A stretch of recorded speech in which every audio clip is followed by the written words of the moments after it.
안녕하세요, 박미수 원장입니다. 항상 구독해 주시고 좋아요를 눌러 주셔서 진심으로 감사드립니다. 오늘은 만성 피로가 이렇게 쉽게 오는 사람들의 특징에 대해서 이제 말씀을 드리려고 하는데요.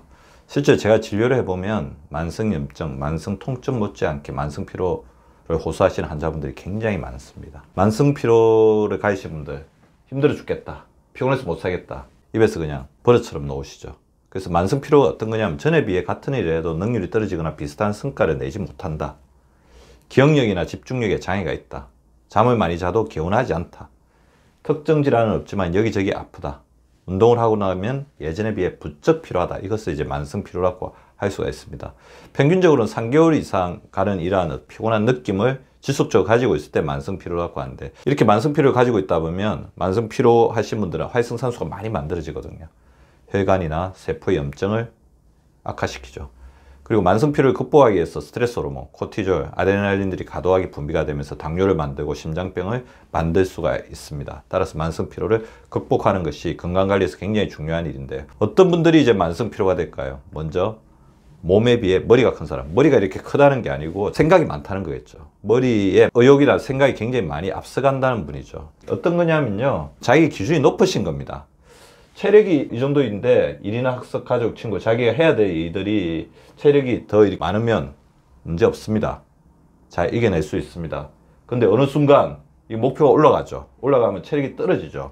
이 어떤 높아진 자신의 머리가 시키는 자신 인생의 목표, 이거를 쫓아가다 보면 체력이 어떻게 되면 격차가 나면서 점점 더 벌어지고, 그러니까 자기가 해야 되는 일이 이만큼인데 이것을 하지 못하니까 번아웃 되고 굉장히 지치고 우울해지고, 이게 바로 만성 피로로 가는 하나의 대표적인 케이스라고 볼 수 있습니다. 이때는 뭐 해야 됩니까?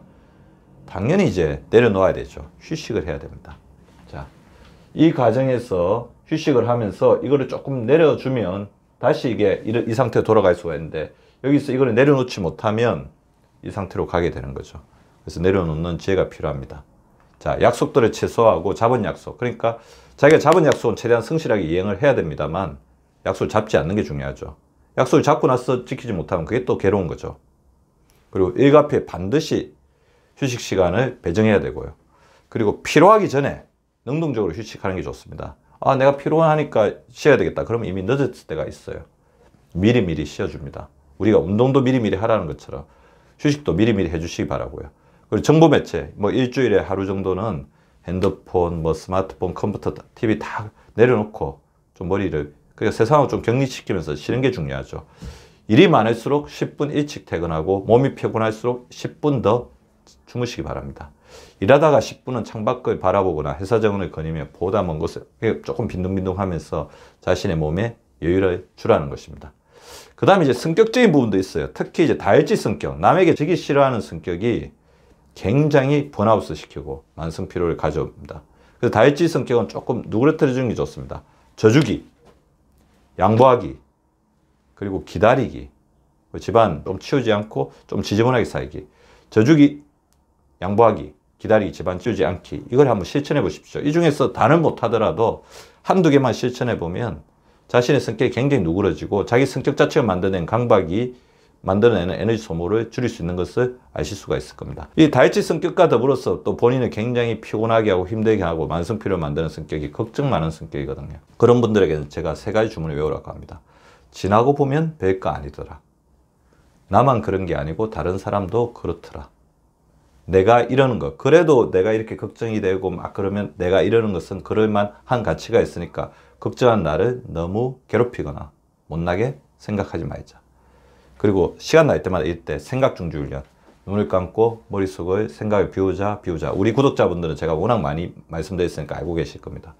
하루에 한 10분만 생각 중지 훈련 하다 보면 머릿속이 놀랄 만큼 비워지는 것을 느낄 수가 있을 겁니다. 그리고 만성 피로를 만드는 것 2가지가 있습니다. 상반된 2개. 과잉과 부족인데요. 자, 과잉. 어떤 게 과잉이면 만성 피로가 올까요? 비만이죠. 신장이나 자기 혈관인, 자기의 고위격이 감당할 수 있는 이상으로 살이 쪄버리면 그게 만성 피로의 원인이 됩니다. 고혈압, 당뇨, 고지혈증, 혈액순환을 제어합니다. 그래서 이것이 오기 전에 미리 예방하는 게 중요하고, 이것이 있다고 하면 적극적으로 생활요법과 약을 통해 잘 조절하는 게 필요합니다. 또 가식이 굉장히 피로를 줍니다. 왜냐하면 가식하게 되면 소화 기능 쪽에 혈액순환이 다 몰리게 되고 소화하는데 우리 몸에 신진대사 효소가 다 사용되거든요. 가식하지 않는 게 굉장히 중요해요. 조금만 제식을 하더라도 피로가 굉장히 풀리는 것을 느낄 수가 있습니다. 그리고 만성염증이 있게 되면 우리 몸의 염증 상태로 인해서 면역세포가 24시간 굉장히 피곤하기 때문에 장에 어떤 수분을 잘 공급해주고 식이섬유를 잘 먹고 유산균 자기에게 맞는 것, 그 다음에 소화효소를 잘 섭취하는 게 굉장히 중요하겠죠. 혈관의 염증을 완화시키기 위해서 항산화 효과가 뛰어난 제체과일이나 제체 채소 같은 것들을 충분하게 드시는 게 필요할 것 같고요. 또 이와 더불어서 탄수화물을 너무 많이 먹으면 그것 자체가 또 인슐린 저항성으로 인해서 피로를 불러일으키니까 그것을 좀 피해 주시기 바랍니다. 그러니까 부족하면, 어떤 부분이 부족하면 또 이렇게 피로가 많이 올까요? 소화 기능이죠. 그래서 소화가 잘 안 되신다는 분들이 있어요. 소화가 안 되시는 분들은 자주 먹어야 됩니다. 자기가 싫어하는 음식을 먹으면서 소화 기능을 점점 올려야 되고, 소화가 안 될 때 소화를 시키는 데 가장 도움이 되는 게 걷기거든요. 걸어주시고요. 그 다음에 근육이 또 이렇게 만성피로를 만드는 데 굉장히 중요한데, 근육이 부족하신 분들이 만성피로를 많이 호소합니다. 운동이 부족하신 분들, 그렇죠. 그래서 어느 정도 체력이 회복이 되면 반드시 이제 운동, 가벼운 운동부터 시작해가지고 근육을 조금씩 늘려주시기 시작하면 운동이 최고의 피로 회복제라는 것을 느끼시게 될 것입니다.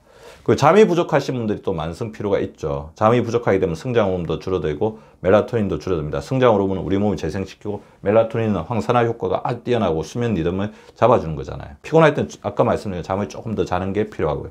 그 낮에 햇빛, 비타민 D가 우리 몸에 굉장히 중요한 방어적인 효과들을 많이 가지게 하고요. 특히 이제 만성 피로를 막아주는 데 탁월한 효과가 있습니다. 자, 어떻게 하시면 되겠어요? 낮에 햇빛을 쬐면서 운동을 하고 가볍게 걸어주시고, 낮에 형성된 멜라토닌이 밤에 잘 분비되도록 잠을 푹 주무시게 되면 성장 호르몬이 같이 나와서 우리 몸을 재생시켜준다. 자, 만성 피로를 물리치는 조금 전략 말씀드릴까 하는데요. 조금 덜 먹고, 조금 덜 스트레스 받고, 조금 더 쉬고, 조금 더 자고, 조금 더 운동해 주시기 바랍니다. 우리가 우리 몸에 조금만 더 양보하게 되면 우리 만성 피로는 그 자리를 내어주고 물러갈 것입니다. 구독과 좋아요는 박미수 박사 TV를 지속시키는 생명력입니다. 많이 구독해 주시고 좋아요를 눌러 주시기 바랍니다. 항상 감사드립니다.